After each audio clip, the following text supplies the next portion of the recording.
Everybody doesn't win. And the sooner you wake up to that biology is ruthless, man, then you get a little fear in you. And when you get a little fear in you, you start listening. Because if you're truly afraid, you listen. Let a little fear come in and drive you and motivate you.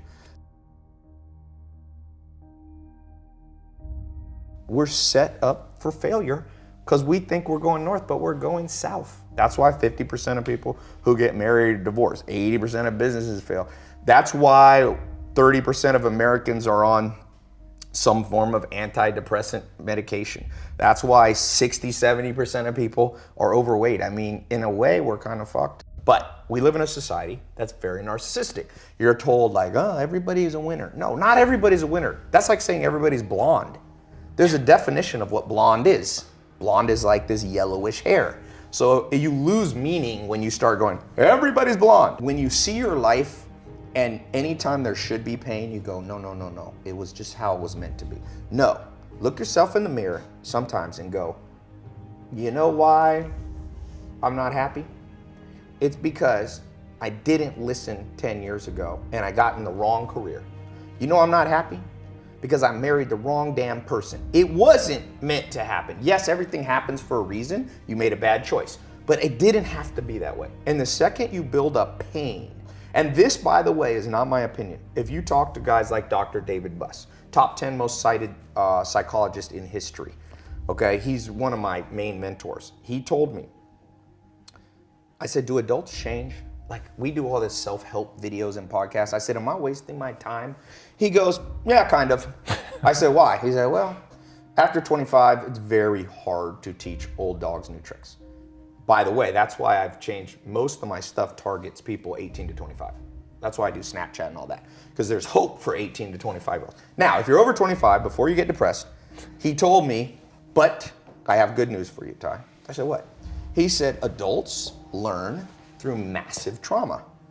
So you will learn. You have to let in some trauma into your life. And that's rough, but no pain, no gain.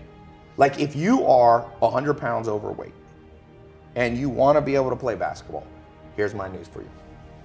Everything happened for a reason. You got fat because you ate too much and you didn't exercise. So welcome to the gym. And the first year is going to be hell, but that pain, hopefully, will reprogram your brain that every time you want to eat that nasty thing, go, wait, I don't want to go through that pain again. So I think one of the myths of society is we won't let pain in. We just excuse it all away. Like, no, that was meant to happen. Oh, you wasted 20 years of life married to the wrong person in the wrong career? No, Tom, it was meant to happen. Where's the people who go, you fucked up, dude. You wasted 20 years and you will never get it back. You better go in your room and cry. And the truth is, you only learn as an adult. Unfortunately, most people can only change with massive trauma. Optimizing your life for hustling and grinding is like optimizing your life around going pee. No, pee is something you have to do. It's not the goal. You don't go, woo! You know what my goal is? Hit the toilet 7 times a day. No, but you have to do it to survive. So grinding and working hard and hustling is not what you optimize for. It's pain. Why would you optimize for pain? But it is a necessity. And if you look at an actual scientific explanation of what makes you successful, it is not just hard work. If that's true, construction workers would be the wealthiest people in the world. Waiters and busboys, they work harder than the owner. The most scientific psychometric personality test is called Hexaco. It's more accurate than Big Five, which used to be. It's much more accurate than Myers-Briggs, INFJ, ENTP, all that stuff. So Hexaco tests you on 26 facets of your personality. And one of them is called conscientiousness. And it's been proven over and over by scientists, conscientiousness is the most correlated with business success. Define conscientiousness. So then it divides into 4 sub-facets. Organization, perfectionism, diligence, and prudence. So the real truth is hard work is 25% of the formula because diligence is known in the common language as hard work, okay? So if you just think diligence alone will get you success, you're like a basketball player that thinks you'll play in the NBA because you can shoot free throws. You ever seen the best free throw shooters in the world? They're old 70-year-old men who shoot underhanded, but they don't play in the NBA because the NBA is not all about free throws. So NBA is scoring, defense, free throws maybe is one component, rebounding, assists, there's a lot of components. So the other three you have to get good at. So the first one is perfectionism.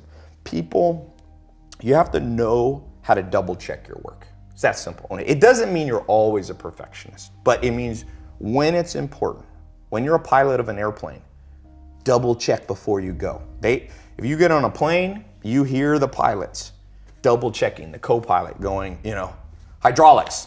And the guy goes, hydraulics. And that's why planes don't crash. And it's called 6 Sigma. It's 3 defects per million.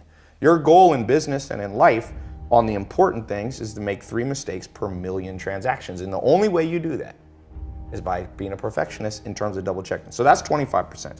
The next one is organization. I can't tell you how much better my life is and anybody watching this will be if you wake up every single day and you take 10 minutes. I have yellow notepads sitting all around my house. I got that from Bill Gates. Bill Gates built Microsoft at 17 by locking himself in a hotel room with 6 yellow notepads, and he wrote out the whole basic code for DOS and things that built Microsoft, okay? He became the richest man in the world 18 years straight because he was organized enough to lock himself in a room and think through his day. And so what I try to do, and whenever I do this, I have a great day. Whenever I don't, I notice it.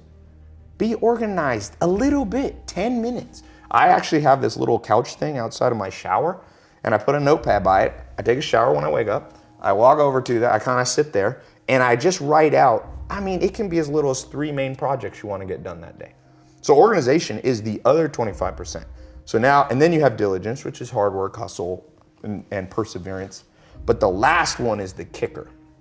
And this is what I was talking about, the rewiring that has to happen. The last one is something called prudence. Scientists call this prudence.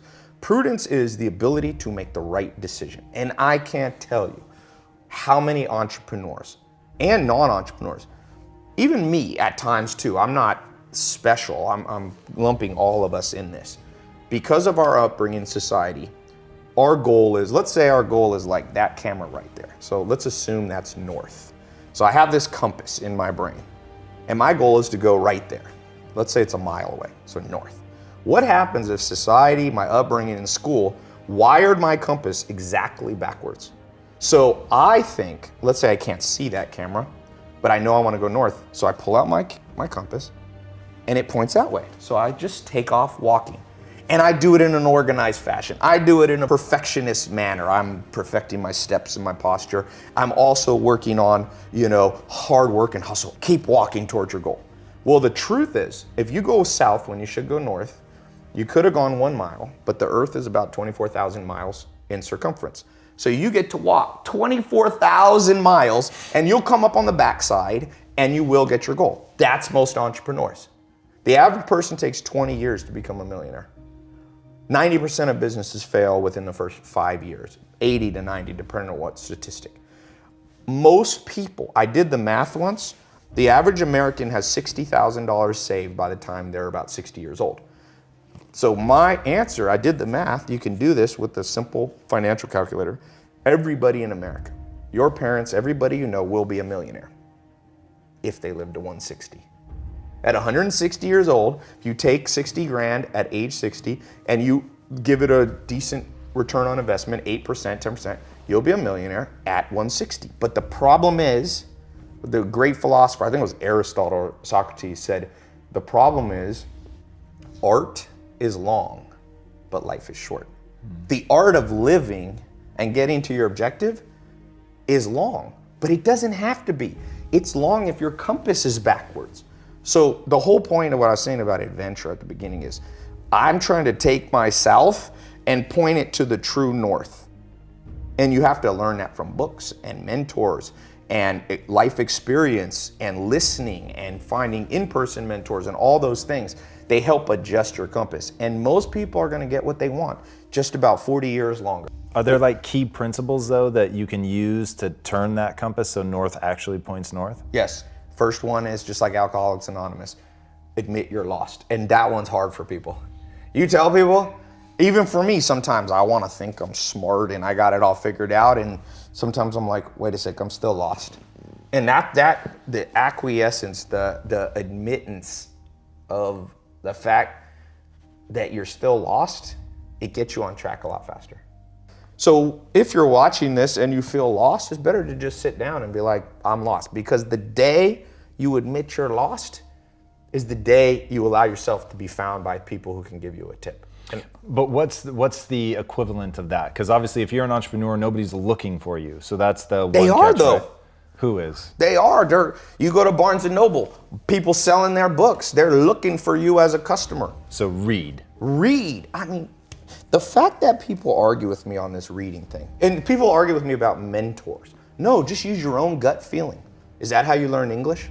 When you were 2 years old, you used your gut feeling to start conjugating verbs? No, you learn from other people. You learn manners, you learn language, you learn all things valuable.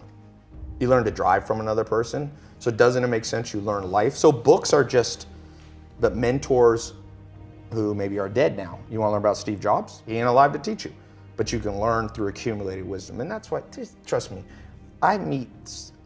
very few powerful businessmen I've ever met don't read a lot. Warren Buffett, who I think is the best businessman by far in the world, he has 75 companies that he pretty much runs, 200 billion in revenue. He reads 8 hours a day. He reads 600. He said he slowed down in his old age. He only reads 500 pages a day. Bill Gates goes on reading vacations. Mark Zuckerberg just started a reading once a week book club on Facebook. It already got a couple million followers. And now with audio books, there's no excuse. You got YouTube videos. Let this thing run in the background. And it's better if you can find it. I mean, better than books is in-person mentoring. That's why I do a podcast. I started Google AdWords in 2001. Okay, I got lucky. I just stumbled and I was one of the first people to ever use online advertising. I was in, I think, the second month Google AdWords launched. Whoa. And there was no YouTube videos. There was no Perry Marshall books. There was nothing. You just kind of wasted money to learn.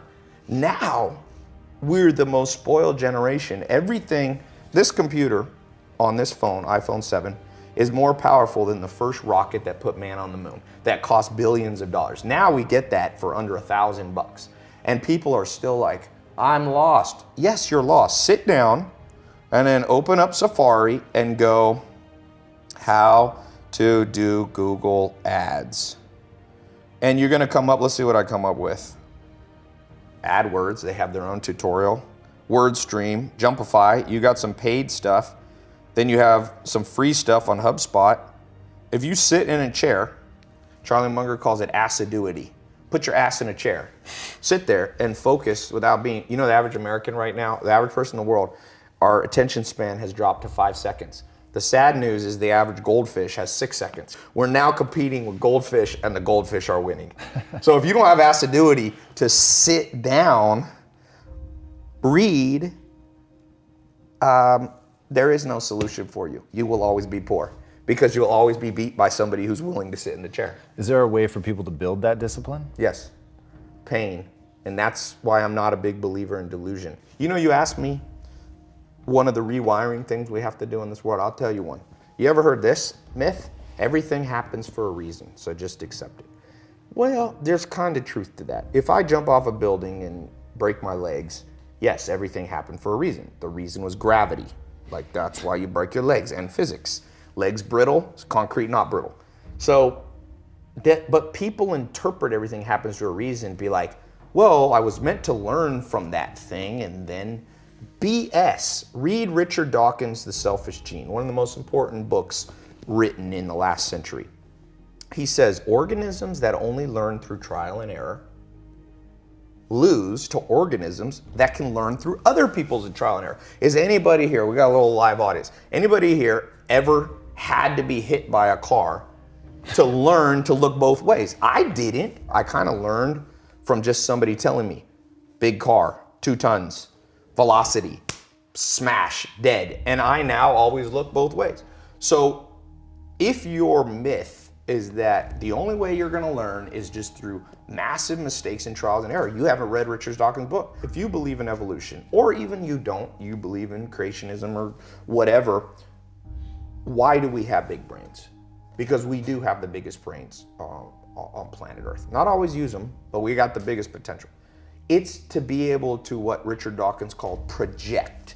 So you can literally sit in this chair and predict outcomes without having to do them. And because we're all narcissists because of society and Instagram and all this, and I'm guilty of that too, we don't like to be uncomfortable because a narcissist's story to themselves is, you're the best. And so your worldview is messed up. That's a wiring issue. Let me put it this way. I meet people who think they're smart, okay? What it really tells me is they've never been around actual smart people. If you're really smart watching this, let's say you have 155 IQ. That's what Bill Gates has, and Albert Einstein were up there. My step-grandfather had 155 IQ. He speaks 14 languages fluently. He can write Chinese. He's a chess master. He can play 3 other chess masters without looking at the board while they look at the board and beat all of them. If you're smart, you can do that. If you're not, I got good news for you. Warren Buffett says you only need about a 125 IQ to be very successful. But it's better to stay in your lane and just go, I'm not that smart, but you can hire 155 IQs. But that's an example of what I'm talking about, of this rewiring. Right. So these practical things will change your life. All right, since you have a concept called never be the bitch of your own mind. Yes. What do you mean by that? Your mind is driven by deep evolutionary drives. So, for example, narcissism is a protection mechanism, right? So your mind wants to tell you you're amazing. It makes you its bitch. You have to override that and go, you know what, I'm not that amazing. So let me go learn from amazing people. Do you have methods for people to do that? Because I think that's so important. So I tell people, don't trust everything that your mind says. Certainly don't buy into all of your emotions. Just because you have an emotion doesn't mean that you have to act in accordance with that. But how do you help people get over that? How do they overcome that? I think humans, for the most part, learn by osmosis. So it's hard to lecture people into success.